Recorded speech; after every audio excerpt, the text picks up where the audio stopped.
John McDonald, The Message of a Master. Part 1, The Search. Chapter 1. Presuming that there are many who are just as skeptical concerning things bordering on the extraordinary as I have been practically all of my life, I offer the following story in system of practice to each reader for what it is worth, with the suggestion that he take it or leave it, just as he sees fit. It was Saturday afternoon and I had returned from a late lunch. The help had left for the day and I was alone. My business had dropped off considerably of late, and while conditions were not alarming, yet they were sufficient to cause me some concern. Then again, I had recently indulged in some real estate speculation which had not proved successful. Taking it all in all, it was not a very cheerful outlook. In fact, the most serious problem of my business career was up for solution. Sitting there in deep thought in an effort to discover a way out, I was aroused by the telephone bell. Placing the receiver to my ear, I was startled at hearing the familiar voice of my old friend, David B. It required no great stretch of the imagination to believe it a voice from the dead, for less than a month before he had left for Europe on the urgent advice of his physician to take an ocean voyage, preferably, but get away somewhere, in the hope that a change would effect an improvement in his condition, which was a serious breakdown, due to worry over conditions which, strangely, were similar to what I was now experiencing. As he spoke, his voice carried such striking power and feeling that I was reminded of my last impression of Dave as we sorrowfully parted with him, a miserable shadow of his former self, and we questioned as to whether we would ever see him again. But here he was back again, and surely some great change had taken place in him. Remarking that a miracle must have happened, he assured me that I had guessed about right, adding, "Tom, I know that you are puzzled over my early return, and I also know that you never expected to see me again. But I'm back, and I'm the luckiest man in the world, for I learned something that I never knew existed. Tom, nothing is impossible with me any more, for I can do anything. I am master of my own destiny, and I can make my life anything that I wish it to be. Oh, don't think I'm crazy. Wait until you hear my story."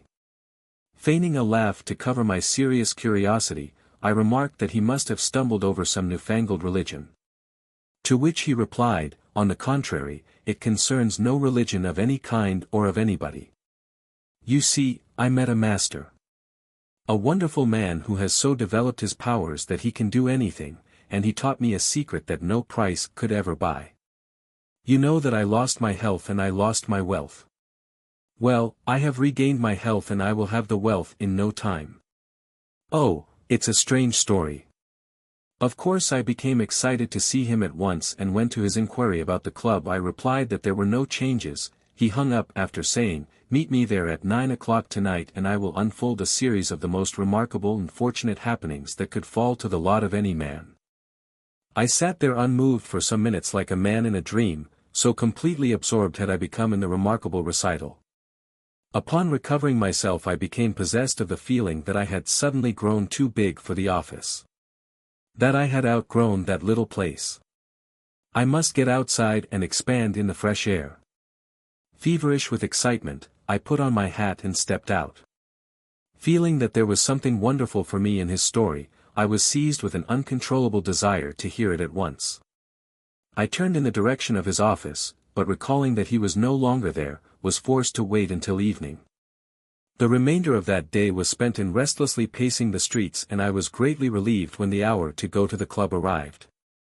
Having resolved to get Dave away where we would not be disturbed, I entered and stepped quickly to the desk, only to be informed that he had telephoned some time before to tell me that he had been called away and would be back the following evening. Trying to conceal disappointment and feelings, I turned quickly and was greeted by 3 friends who had seen him, and each was excitedly trying to tell me of the wonders that had taken place. Miserable and disconsolate, I broke away from them without uttering a word, walked out into the night and home. Too agitated for sleep, the greater part of the night was passed in restless confusion. Assailed by the most illogical thoughts, I decided that the whole thing was a myth, conjured up in a mind weakened as the result of affliction. How utterly ridiculous to allow myself to become upset by such a fairy tale. But no, somehow the thing would not go away, but kept forcing itself upon me, until in desperation I tried to console myself with the assurance that I would at any cost learn the truth or falsity of the whole matter the next day. Chapter 2. Following instructions which I had left at the club to be delivered to him immediately upon his return, Dave picked me up at my home in a new, high-priced car, and we drove out to a highway cafe. There, in a private dining room, undisturbed by the presence of others, I had opportunity to study my old friend. Surely some miraculous change had taken place in him. His countenance allowed with health and vitality in his calm, poised bearing inspired wonderful admiration and confidence. But while I felt perfectly at ease in his company, I also felt the force of some presence in him that I could neither understand nor describe. Whatever it was, it had the effect of putting one at ease and yet had the tendency to command respect for something one did not understand. While I felt greatly relieved after the excitement of the previous day, yet I found difficulty in concealing the emotions that surged up within me, for I felt satisfied and convinced that he had something that I sorely needed, and I had the strangest fear lest something might occur even then to prevent my getting it. He broke a momentary silence that seemed hours to me by asking, "Tom, do I look any different than the day I left?"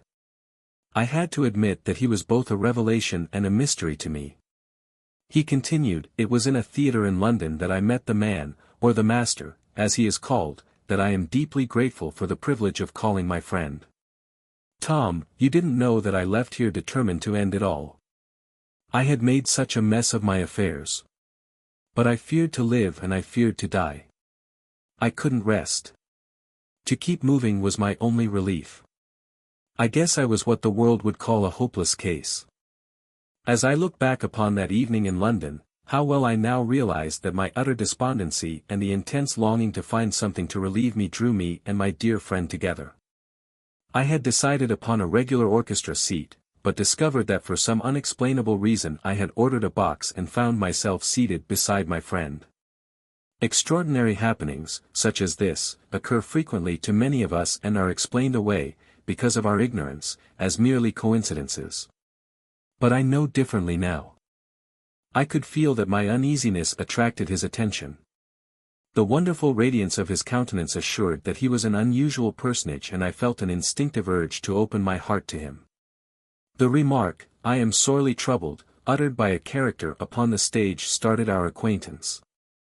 I replied, "So am I," in just a whisper, but my friend heard it, and turning to me he asked, "Are you troubled?" I nodded my head in response, and you may believe me or not, but almost immediately I was at ease. Something seemed to tell me that I had the good fortune of being in the presence of one of those great spiritual people of whom I had read quite a bit in earlier years. I felt convinced that I had met my deliverer, and at the close of the performance was overjoyed at his invitation to accompany him to a nearby café. I noticed that the attention of those in the café was drawn toward him as we entered, and that the management was noticeably respectful and courteous toward him. Having convinced myself that this man possessed some sort of magical power, I determined to ask him all the questions that I could think of and with his permission make notes of his answers. Learning that he was taking steamer for New York the next day, I asked if I might accompany him, to which he assented.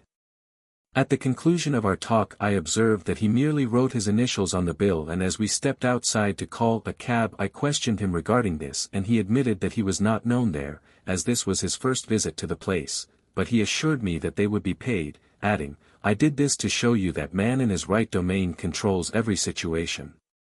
I was still puzzled, but carried the subject no further, hoping that it would all be made plain to me later. That night, as I lay in a doze, the events of the evening kept passing through my mind, and at times I found difficult in realizing that my good fortune was real, rather than the illusion of a dream. That night I had the first peaceful sleep in months. Chapter 3. The following morning, up early and supremely happy and eager for what the day would unfold, I immediately applied for a reservation on the steamer, only to be informed that they had a full passenger list, but as I turned away, almost heartbroken at such an unfortunate turn of events, I was recalled by the clerk with the information that a reservation had just been cancelled and that I might have it. Instantly I felt forcibly struck with the thought that here was more of my friend's magic, as I then called it, and I was not mistaken, for he later admitted that he had made a place for me. Of course, you do not understand how the thing works, Tom. Neither did I, at the time, but I do now, and it is oh, so simple. I believe its simplicity causes it to be overlooked.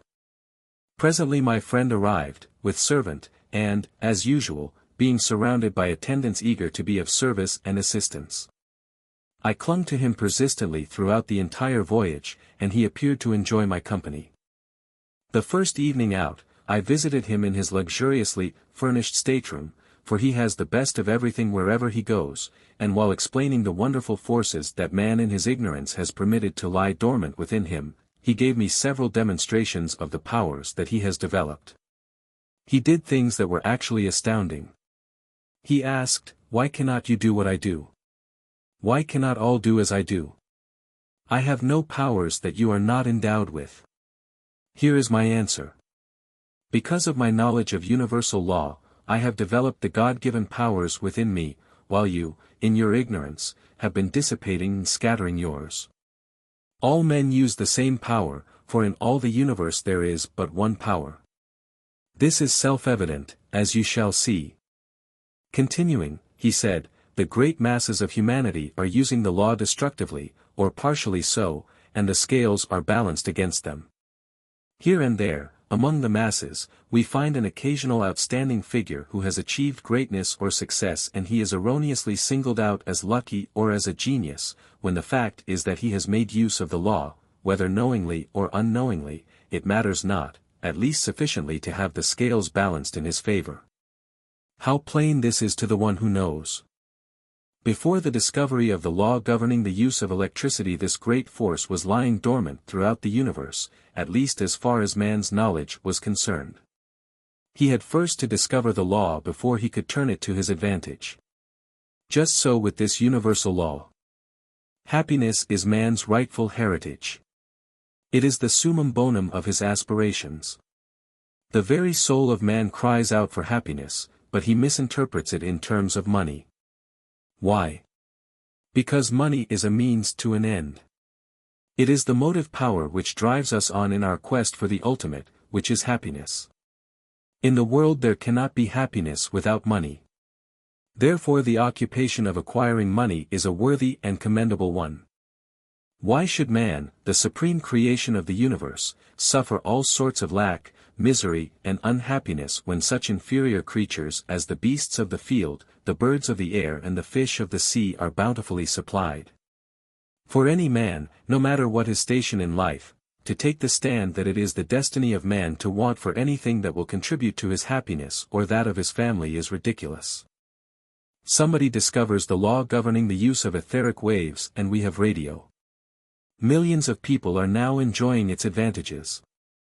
They tune into what they want and they get it.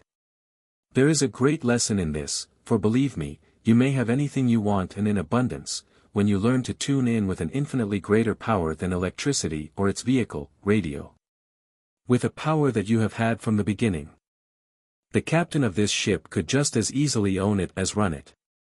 One position is no more difficult of attainment than the other. He tuned into the captaincy successfully. Ownership was a little more distant and he did not try for distance.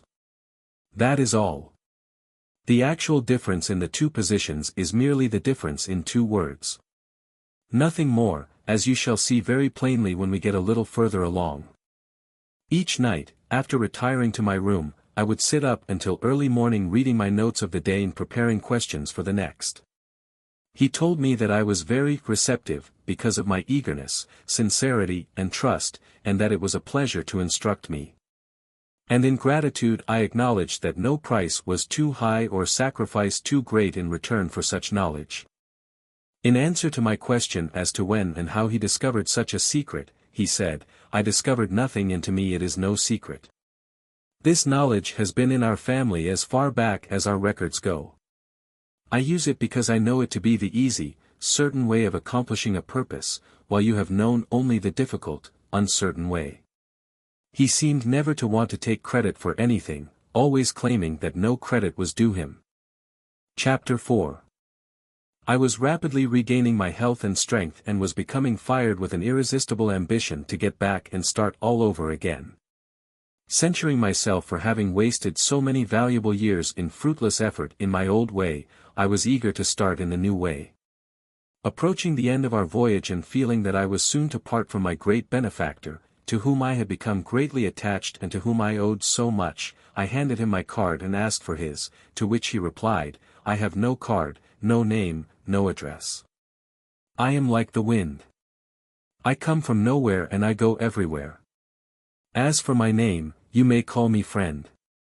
Saying that I would much prefer to call him master, he replied, "No, no, not master. Just friend. That will do."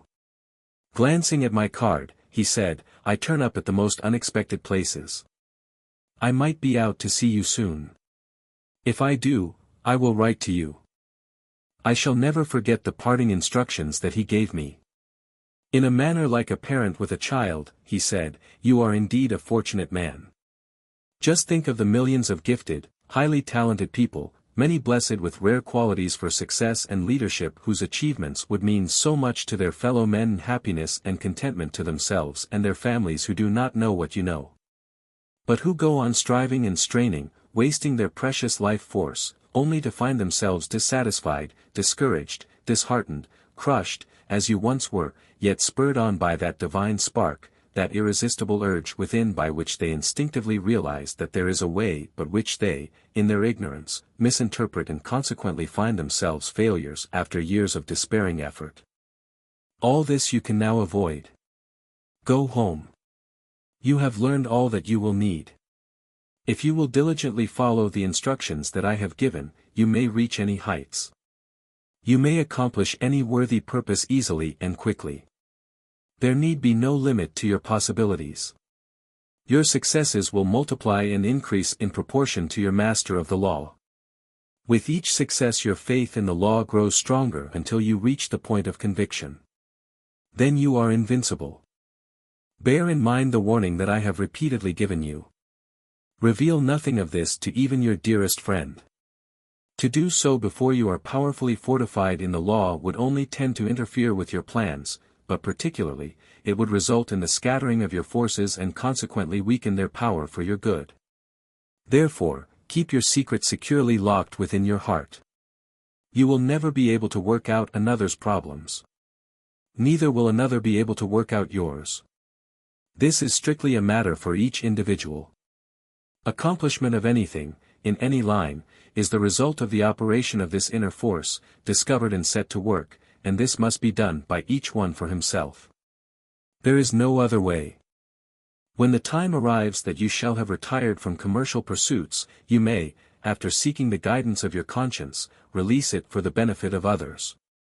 Thus liberated from further commercial allurements, you will be free to devote your life to the uplift of your fellow man, lending your help to freeing him from the bondage of want, misery and unhappiness. Reluctantly parting with my benefactor as he entered a taxi with his servant and gave directions to this hotel, I started down the street unconscious of the crowds and with such a peculiar sensation of exaltation and buoyancy that I seemed to be just floating along rather than walking. Sleep had no attraction for me and it was with difficulty that I induced myself to retire to a hotel. On the train speeding home I carefully avoided all unnecessary contact with my fellow passengers. I kept to my stateroom. Oh, how I wanted to be alone and to think. I could not think of sparing any of my precious time for worthless, idle conversation and gossip.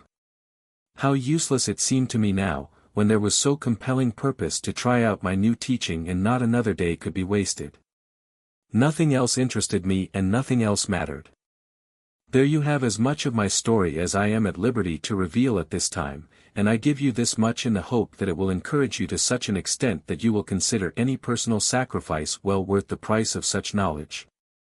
For years I have been blindly seeking what I never imagined existed, and now that I have it, no fortune is large enough to buy it. Noticing upon me the appalling effect of his inability to enlighten me further, Dave attempted to ease my feelings with the assurance that he would see that I got in touch with the master upon his arrival. This only intensified my determination as I excitedly exclaimed, "I'll never wait for an arrival that might never occur. By the gods I'll find him if you will give me the name of his hotel." So different from his former excitable nature, He remained calm and poised as he replied that he had not overheard the name. Chapter 5. There was nothing for me to do now but settle down as best I could to impatiently waiting and hoping while he immediately plunged into his former occupation, that of operating in the market. Because of his secretiveness we knew little of his affairs, although we met him a few times at the club. On such occasions, none of you seemed to have the courage to question him regarding himself, and he talked on every subject but that.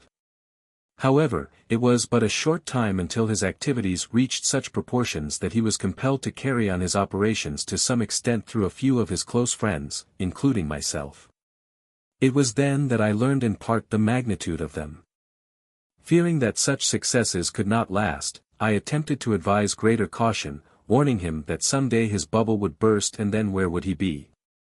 With a quick turn toward me, and with his characteristic dominant expression, he replied, "Tom, you need have no concern about my welfare. I operate according to definite unerring law. If you want to get the square feet contained in this room, you would get the 2 dimensions, and following a process laid down by the law mathematics, you would arrive at a definite result. You would be certain of the success of the process from the beginning. Just so with my work. I know the outcome before I start." That was the last mention I ever made to him of his affairs, and he never referred to them. There seemed to be no stopping to him, for he went on from one success to another.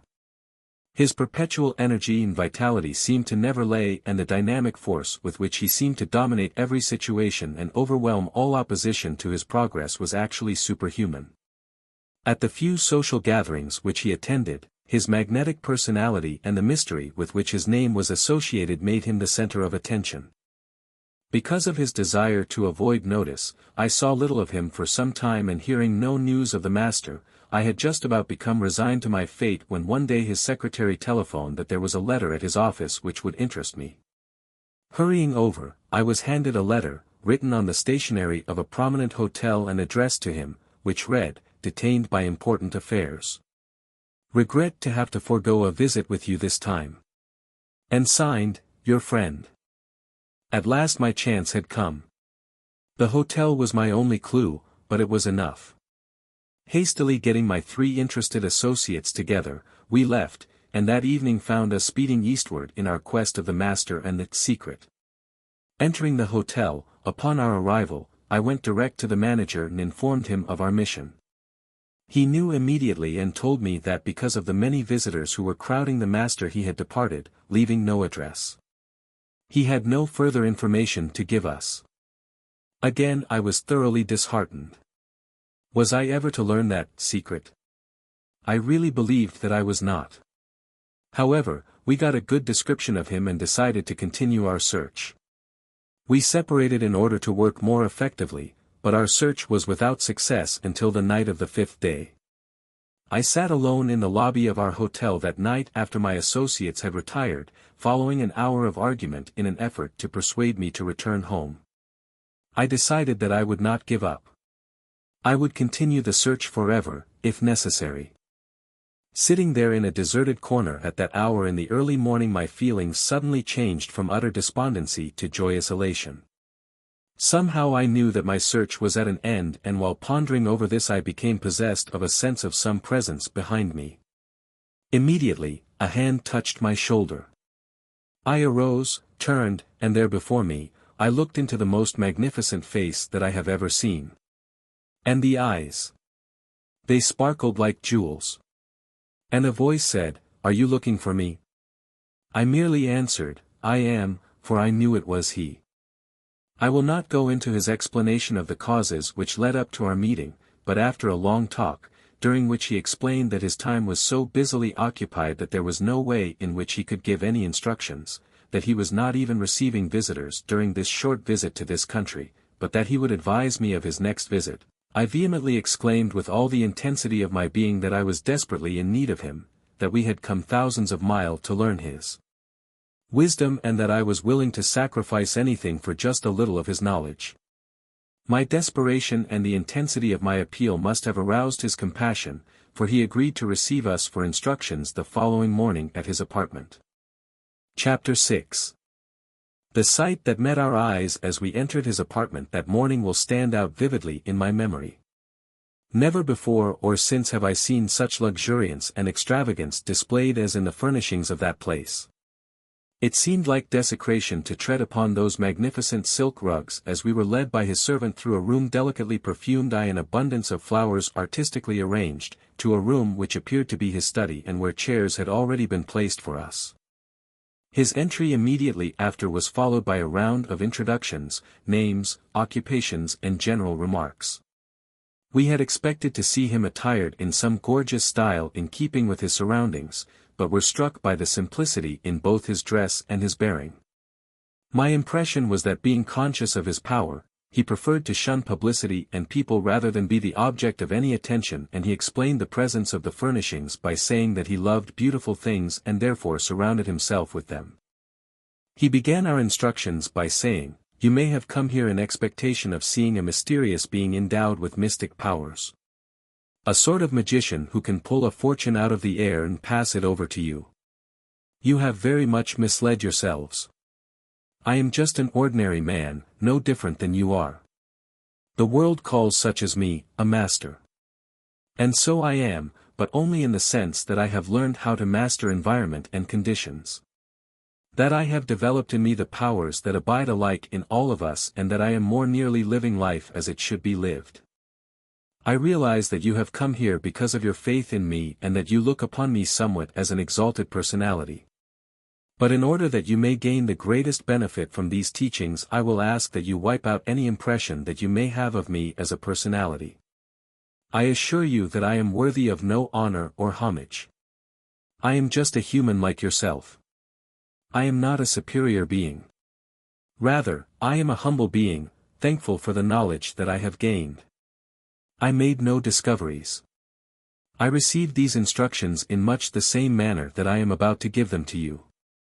You will find no difficulty in putting these principles into practice in your everyday affairs. They are as available to you as to me, for this great law is no respecter of persons. It is the highest and most effective possible in worldly affairs and is well worth learning, for its practice results in a life that is well worth living. Employing these principles wisely and intelligently, there can be no uncertainty as to the outcome of any undertaking and no limit to your possibilities. As you go on, your confidence increases and you find that your powers are increasing. You accomplish greater things with greater ease and greater speed.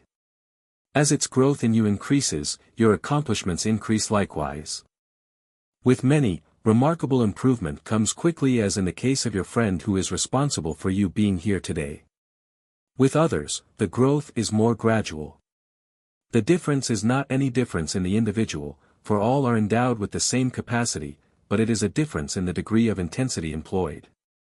However, no man could ever receive these instructions and not become a better man because of them. No greater things are accomplished in the consciousness of personality. That is impossible, for personality is limiting. Therefore, accept these lessons for just what they mean to you alone as an individual entity.